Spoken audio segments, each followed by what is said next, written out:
Welcome to Go Bears Diecast Workshop episode 14. This happens to be a build for National Redline Day. And the casting that I chose was the custom Beetle. As you can see, this one needs a lot of help and love. The interior looks to be damaged. Not sure that I can use it, but we'll take a closer look. And as you can see, that happens to be the windshield. But let's go ahead and get it apart. Use my center punch. Oh no, well, I got one wheel off.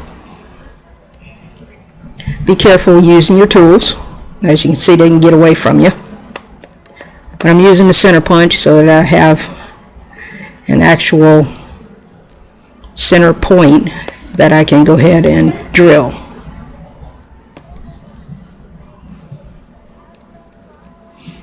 I'm going to start out with my larger bit just to get the posts off the top and go nice and easy so it doesn't walk on me.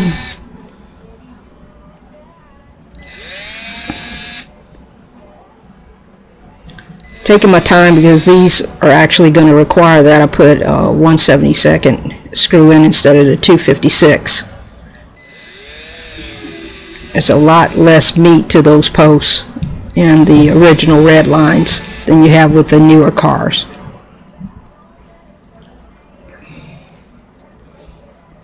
So I'm going to work on the opposite side.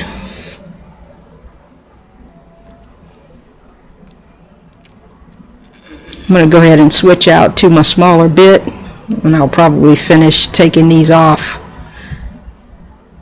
camera.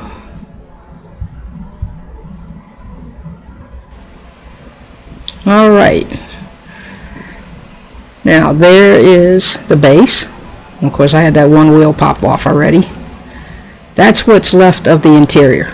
Luckily I have another spare interior. There you can see the center point where I'm going to have to drill that post in the motor. And if you look at it, it looks like there's a lot of toning. Okay, we're out of the stripper, and now you can see it a little bit closer where the toning is definitely there. I'm going to go ahead and sand it, wet sand it, polish it, see if I can get away without having to zinc plate it. Those are some of the areas that I'm pointing out that need to be addressed. Alright, success. I was able to get a mirror finish with just wet sanding and polishing it. No zinc plating was required on this particular casting. So it is now ready to go to paint. And I'm going to go with a hot pink on this one.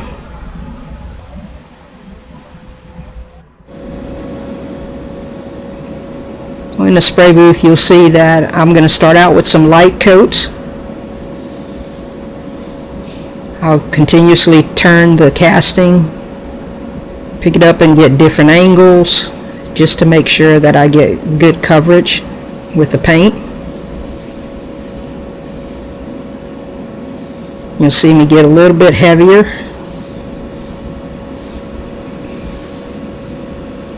And it's still pretty light.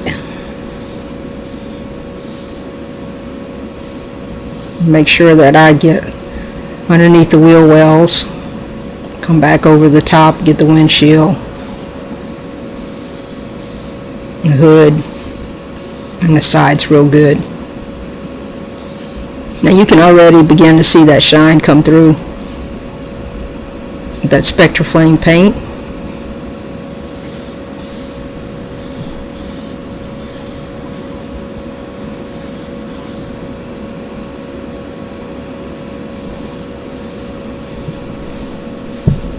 A little bit heavier.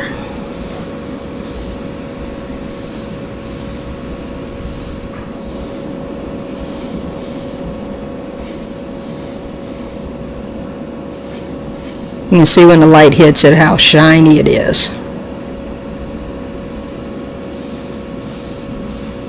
Main thing to remember when painting Spectra Flame is that you don't want to put too heavy of coats on because you will get runs and sags. Just take your time with it.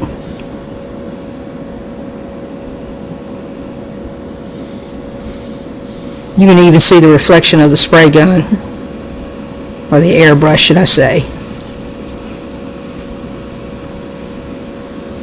I'm going to let it tack up for a little bit before I come back with my final coats. And just look at that shine. You can see the light reflection in it.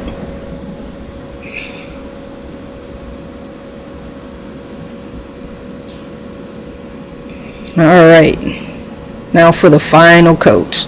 I'm going to go a little bit heavier. You'll see me slow down just a little bit on my passes.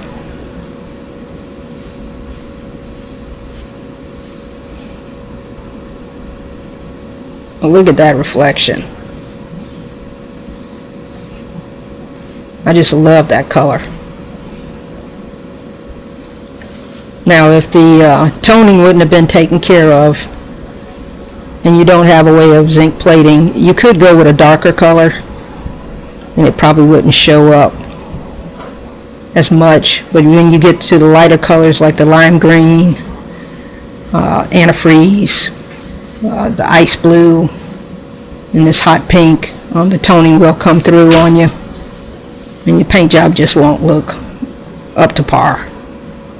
Not for a restoration or a Redline.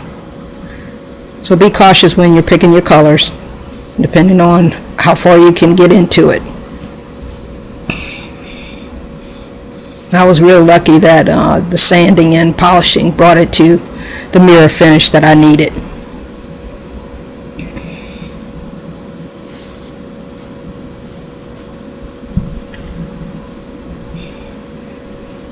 I took it off camera just to take a good look at it. Look at that shine on there. That is one awesome paint job. Now here's the 50-50 mixture of the lime away to take care of the base. You can see it bubbling just a little bit. Once it comes out of there, I'll be able to polish the base. Now there it is, polished up. I think it came out real well. Nice and shiny. And there's the casting. Real proud of that one. It looks nice.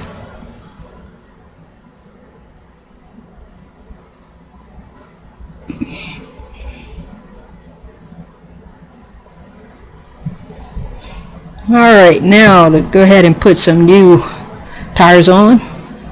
Wheels, should I say. I'm going to use my little Redline wheel tool. Put it behind the bearing and then just push it on gently. As it gets on there, you can firmly push.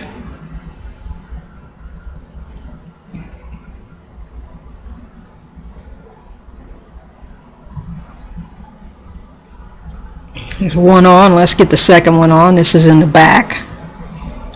It is a different size. There's smalls and mediums. Smalls in the front, mediums in the back.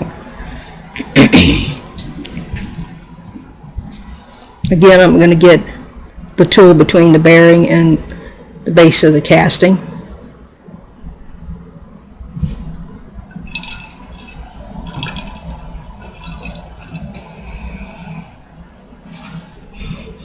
Sometimes it takes a little finagling to get it on there, but just keep at it. It's a great little tool. You can also make minor adjustments to the axles itself once you have the new wheels put on.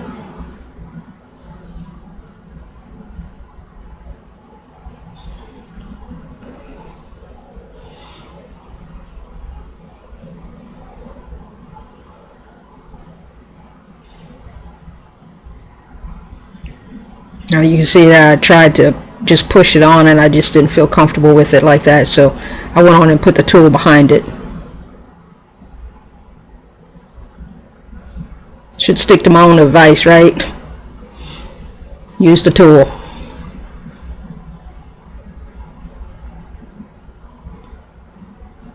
This one's fighting me a little bit.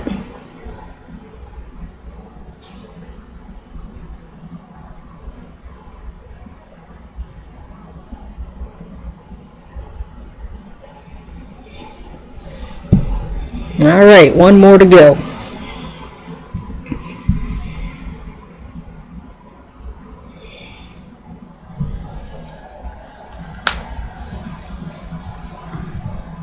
All right.